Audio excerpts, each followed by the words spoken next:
Assalamualaikum warahmatullahi wabarakatuh. Selamat berjumpa kembali. Hari ini tanggal 26 November 2024, jam 10.27 malam. Besok kita akan mengikuti pemilu kada ya. Pesan atau harapan kita adalah gunakan hak pilih dan pilihlah pasangan calon yang sesuai dengan hati nurani dan bisa membawa kepada pembangunan daerah kita yang lebih bagus lagi ya. Baik, kita akan kembali bersama-sama membuat resume fundamental saham dari laporan keuangan triwulan 3 2024. Kita akan memandangnya dari segi value, dividen, free cash flow, ketahanan, dan kepengandalian seperti biasa ya.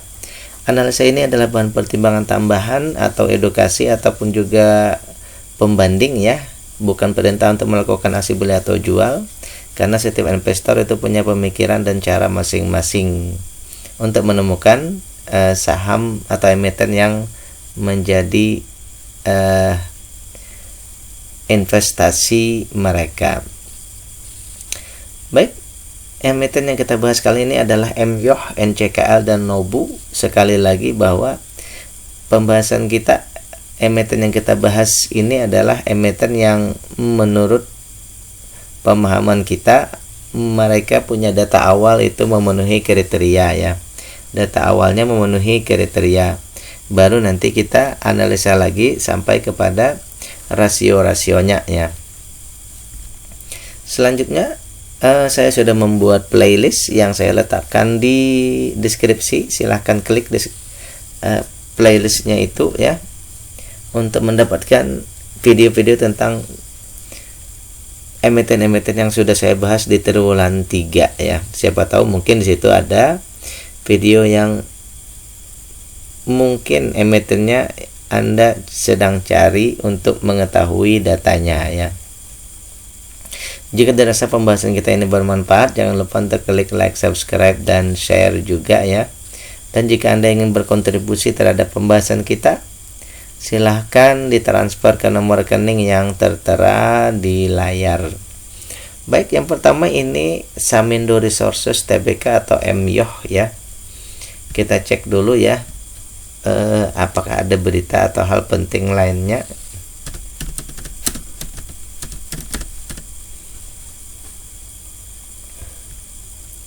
Kontraktor dan jasa pertambangan yang juga dimiliki oleh Taipan Low Tak Kwong ya.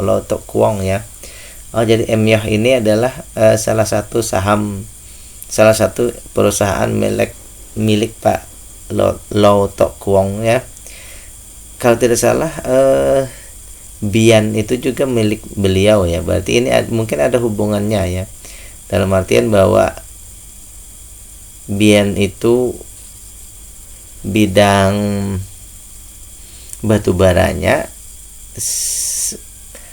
untuk MYOH ini mungkin kontraktor penambangnya ya, mungkin seperti itu ya. 14% dimiliki oleh beliau sendiri. Oke. Selanjutnya di sini untuk September ya, laba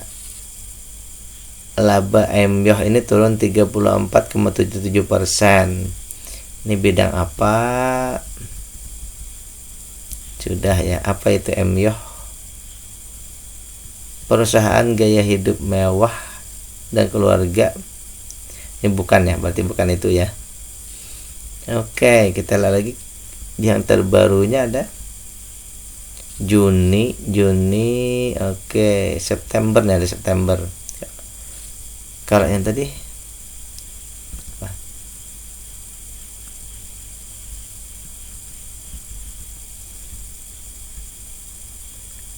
September susut katanya ya, susut 34,7%. Oke, kita cek lagi untuk berita.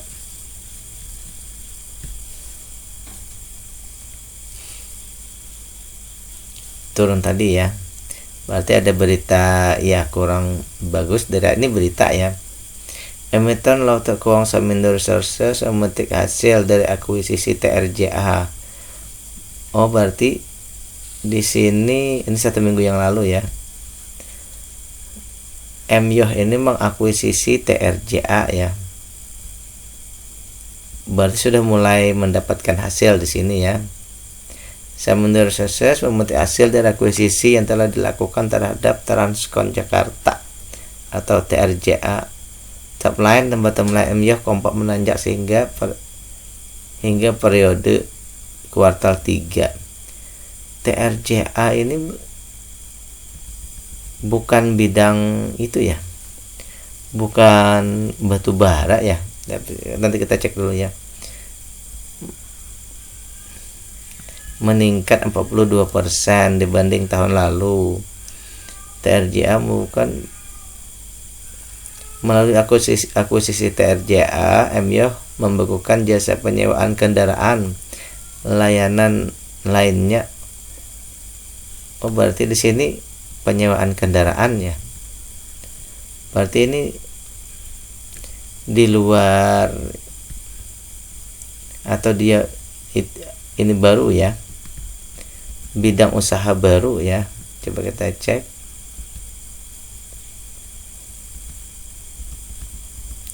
Tidak ada ya.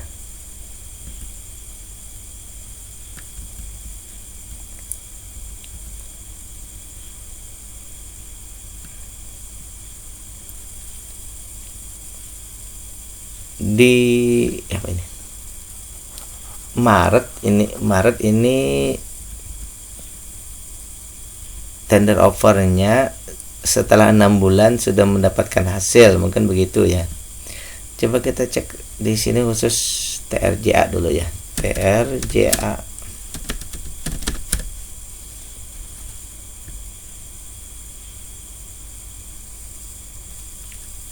Ini Desember.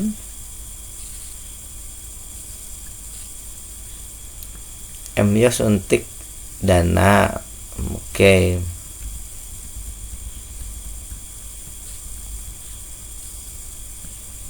Baik, itu berarti di sini ada akuisisi tadi, kemudian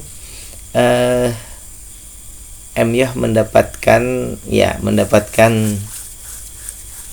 mulai mendapatkan keuntungan dari akuisisi tadi ya. Baik, lanjut. Kita punya 2 data, triwulan 2 dan 3 ya. Semua data sudah memenuhi kriteria seperti tadi. Yang pertama ini dari segi nilai perusahaan ada peningkatan, kemudian keuntungan bersih juga meningkat. Ini berarti mungkin dari penjelasan tadi ya, bahwa ada peningkatan tadi ya. Harga coba kita cek di sini, kayaknya belum berubah harganya ya.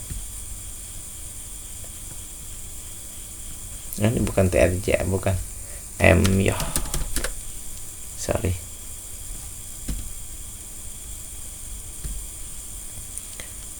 $1.600 ya.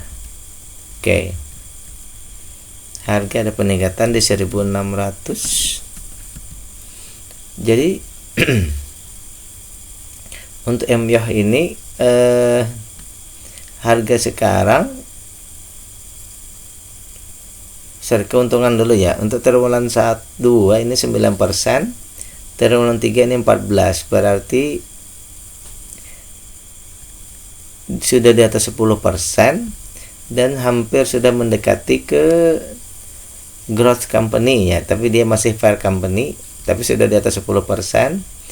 Untuk book value dengan harga ini, harga sekarang sudah di atas ya, di atas nilai bukunya, di atas nilai perusahaannya, sekitar PBV 1,3. Masih boleh untuk beli ya kalau menurut saya ya. Tapi kalau kita kejarkan ke PBV 2,5 ini masih ada 89%. Belum, tidak beggar, tapi masih bisa untuk dipertimbangkan.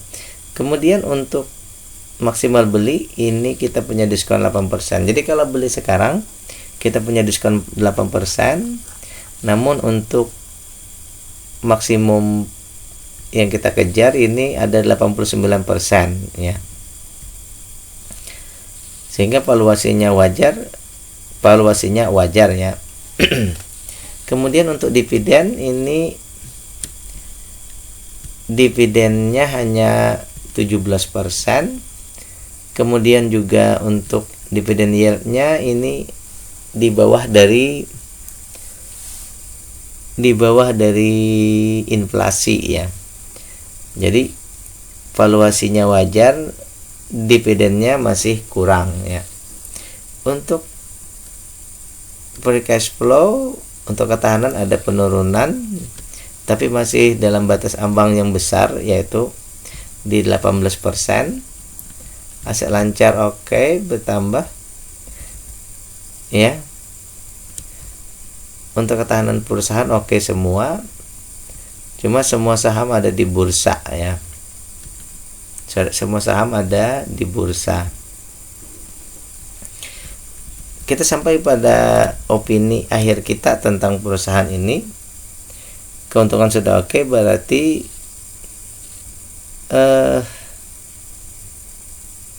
karena dia bukan atau belum menjadi growth company, tentu saja kita menunggu di sini valuasinya tidak di wajar ya, valuasinya di murah. Jadi kita menunggu harga turun dan DPR-nya meningkat ya. Dua yang kita tunggu di triwulan berikutnya, yaitu harganya turun dan dividen payout ratio-nya meningkat ya. Itu yang pertama. Yang kedua yang kita bahas adalah NCKL atau Tri Megah Bangun Persada ya. Kita cek dulu NCKL. Kayaknya ini baru ya, belum lama ya. 840 kita letak dulu, kita ubah dulu 840. Oke. Apakah ada berita-berita terbaru untuk di sini ya? 1 hari yang lalu Harita Nikel valuasinya murah, target harga saham naik. Nanti kita cek ya, kita baca dulu ya. Ini berita aja ya. Laba bersihnya 2 triliun di kuartal 3, meningkat 12%. Dari triwulan yang lalu ini meningkat 12%. Laba bersihnya sepanjang Januari ini 4,8 ya, naik 8% atau mencapai 93% dari estimasi dana reksa ya.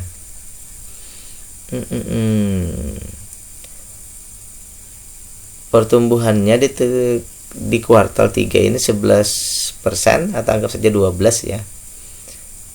Januari sampai September ini 20 triliun, terangkat 17%. Oke, kinerjanya ini baik ya, atau lebih baik. Oke. Jadi di sini ada kabar baik, berita baik. Kemudian 1 hari yang lalu sampai triwulan 3 ini 20 triliun. Sama ya. Jadi di sini pembahasannya tentang pendapatannya yang meningkat ya. Simak rekomendasi saham Tri Megah Bangun Persada usai rilis kinerja 3 hari yang lalu. Oke, intinya di sini berita tentang labanya yang meningkat ya, tapi tidak ada tentang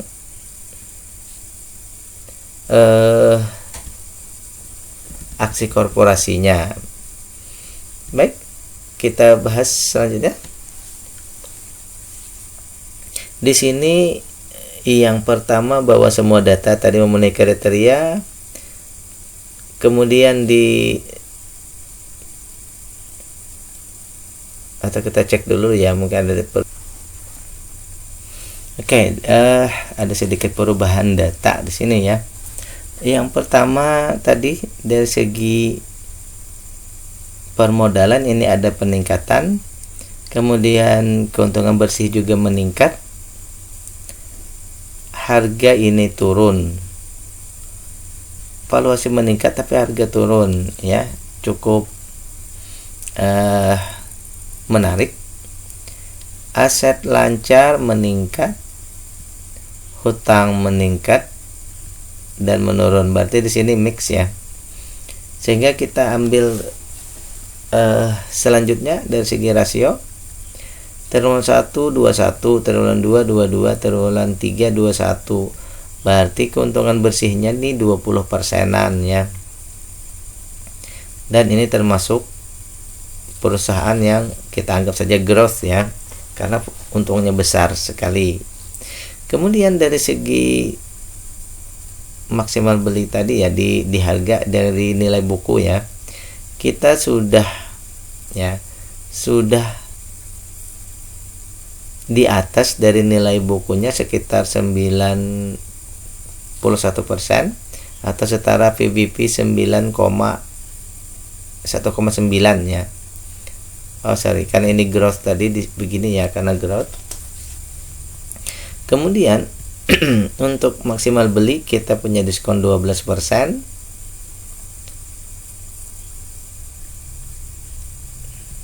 Berarti di begini ya. Jadi simpulan kita, kalau beli sekarang bukan wajar tapi begini ya.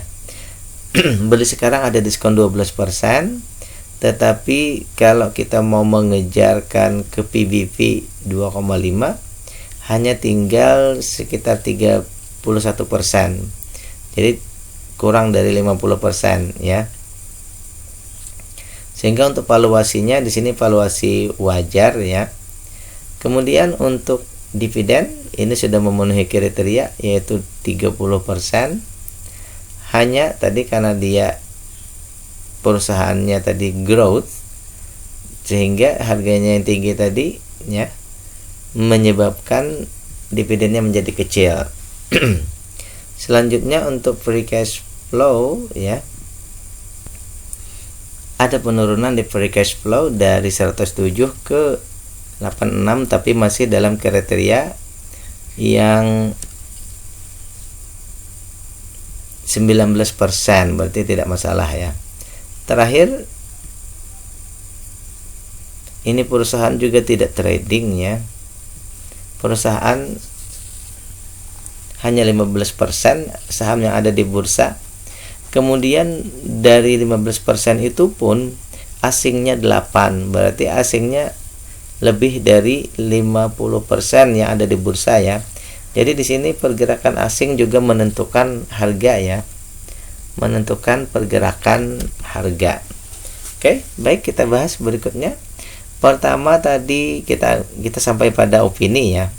Opini akhir kita bahwa tadi perusahaannya itu growth. Kemudian semuanya divaluasi wajar. Jadi kalau mau mengejar saham ini mungkin saat ini bisa ya. Kenapa? Karena terjadi peningkatan EPS dan book value. Hanya kalau misalnya kita mendasarkan kepada dividen, ini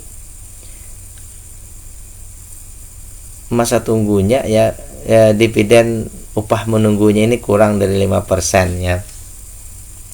Bagi Anda yang misalnya mengejar capital gain, mungkin dasarnya tadi bisa aja untuk beli di harga sekarang yang terjadi peningkatan terus, maka bisa aja dikejar.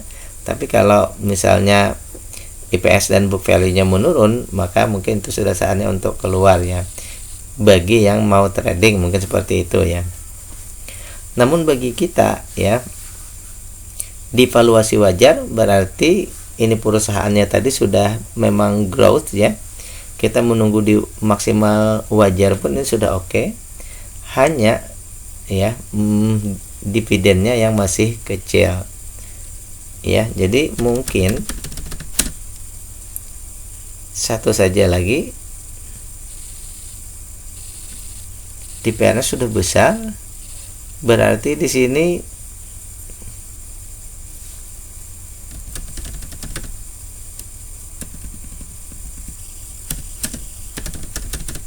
kita menunggu dividen yield-nya ya bisa membaik di ya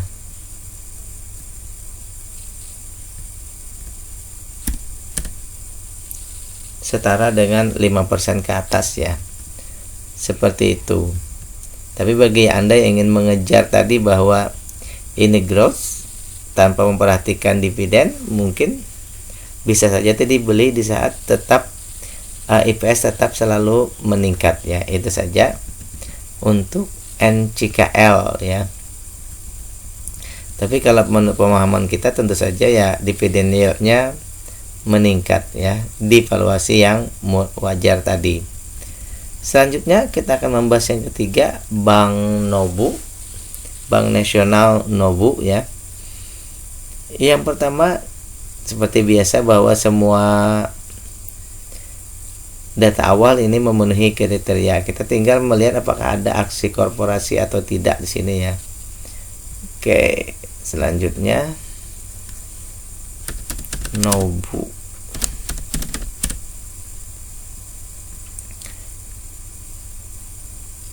Milik siapa? Ini milik James Riyadi ya.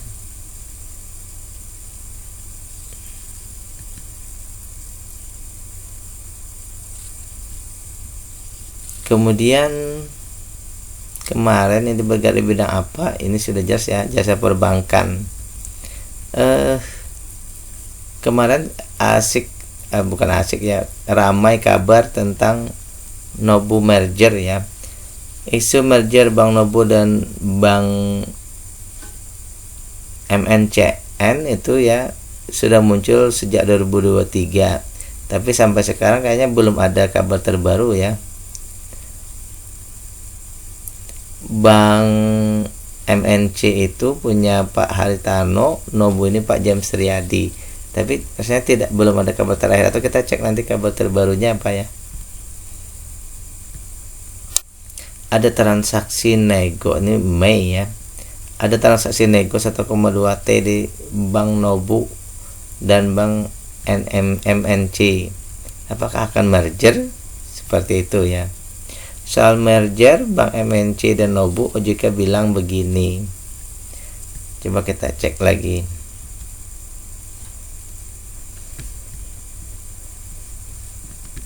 Rencana merger antara MNC dan Nobu masih tetap kami harapkan untuk dilakukan sebagaimana komitmen sebelumnya.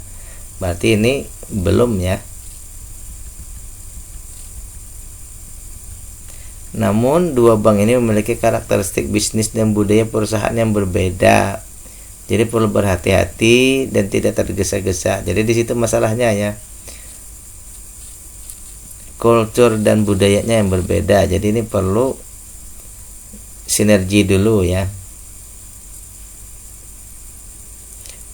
Upaya yang sudah dilakukan kedua bank adalah berupa dilakukannya transaksi cross ownership antara kedua grup usaha ya. Masing-masing 10% dulu. Oke. OJK belum atau tidak menetapkan batas waktu kapan. Oke, jadi masih ngambang ya. Bos Nobu buka suara aturan merger ya, Agustus.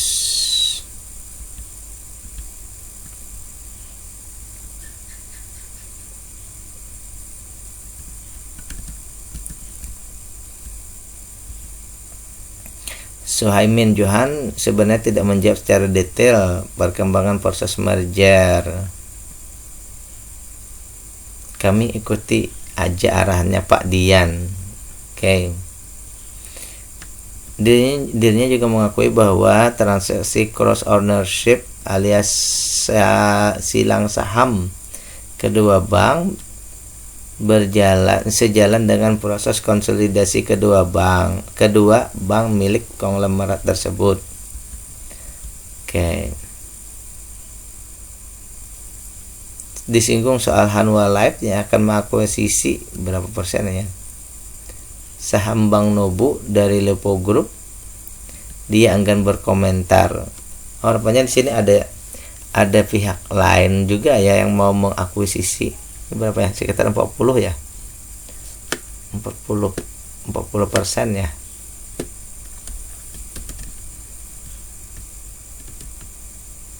ya 40%. Kalau di akuisisi 40% mungkin itu termasuk besar ya. Hanwha Life yang akan mengakuisisi 40% saham Bank Nobu dari Lipo Group. Berarti ini akhirnya jadi tripartit seperti ini ya. Dia perlu diketahui pada awalnya proses merger kedua bank ini akan selesai Agustus 2023. Ini molor 1 tahun dari target awal ya. Jadi kalau seperti ini mungkin malah kalau misalnya Hanwha Life tadi masuk, bisa saja misalnya menambah permodalan bisa tidak jadi ya, bisa tidak jadi mergernya.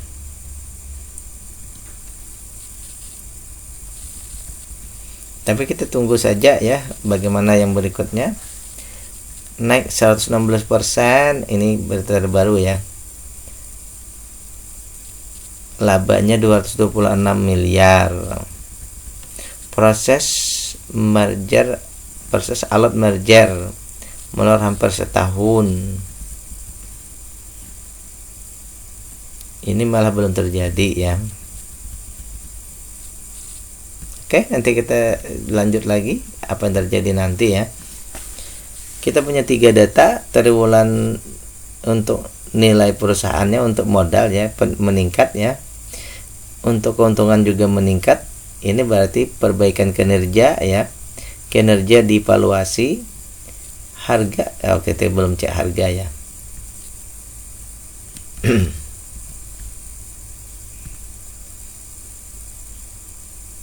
660. Oke. 60. Sekali lagi valuasi meningkat, harga menurun, dan pihak ketiga ini meningkat, berarti secara umum kinerjanya meningkat ya secara umum ya.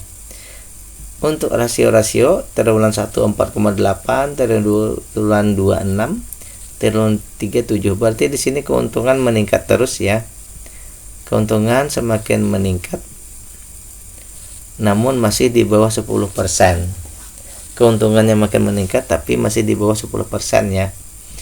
Untuk valuasi di sini dibanding harga dibandingkan nilai perusahaannya ini sudah 1,38 PBV-nya ya, 1,38. Berarti di sini masih ada kemungkinan untuk beli, masih ada ruang. Karena di sini kalau kita kejarkan PBV 2,5 itu ada 81%. Berarti di sini valuasinya wajar ya. Kemudian untuk maksimal beli sudah di atas ya, harga sekarang sudah di atas, hampir 1 kali lipat di atas ya. Jadi simpulannya kalau kita beli sekarang kita harus menambah 87%, dengan proyeksi bisa mendapatkan 81%, artinya tidak, atau secara teknis ini di bawah beggar ya, tidak sampai beggar, dan tidak didukung atau belum didukung oleh dividen ya. Untuk free cash flow ini meningkat luar biasa, free cash flow-nya malah di atas ya. Free cash flow-nya ini malah 152%, artinya di atas nilai bukunya ya. Nilai bukunya 478, tapi uang di tangannya ini hampir 1,5 kali ya. Ini hal yang agak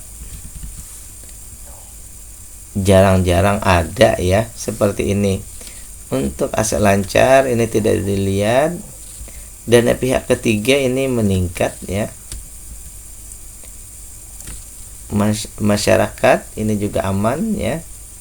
Hanya tinggal semua saham ini ada di bursa ya. Tapi asing tidak berpengaruh juga ya. Asing hanya 14%. Jadi tidak terlalu berpengaruh di sini. Oke, kita sampai pada simpulan ataupun opini akhir kita ya, bahwa yang pertama tadi keuntungannya di bawah 10%, berarti ya kita harus ngecek lagi di triwulan 4 IPS-nya apakah nanti sampai di atas 10%. Ini sudah bagus perkembangannya ya, dari 4, 6 lalu 7. Tapi tetap kita menunggu di triwulan 4 IPS-nya meningkat. Yang kedua, karena ini valuasinya mahal, kemudian keuntungan bersihnya tadi di bawah 10%, berarti untuk valuasi kita menunggu ke harganya turun ya, menuju ke valuasi murah ya. Tidak valuasi wajar tapi murah ya. Untuk dividen belum kita bahas karena kita harus memastikan dulu data-data yang lainnya membaik ya. Yang dua ini dulu membaik, baru kita memikirkan dividen. Itu Bank Nobu ya. Oke, demikianlah pembahasan kita tentang 3 saham Emyoh, Samindo Resources, kemudian NCKL dan Bank Nobu ya. Sekali lagi bahwa ini adalah bahan pertimbangan tambahan, bukan perintah untuk melakukan aksi beli atau jual, karena ini adalah sebagai pertimbangan atau edukasi. Billahi taufiq wal hidayah. Assalamualaikum warahmatullahi wabarakatuh.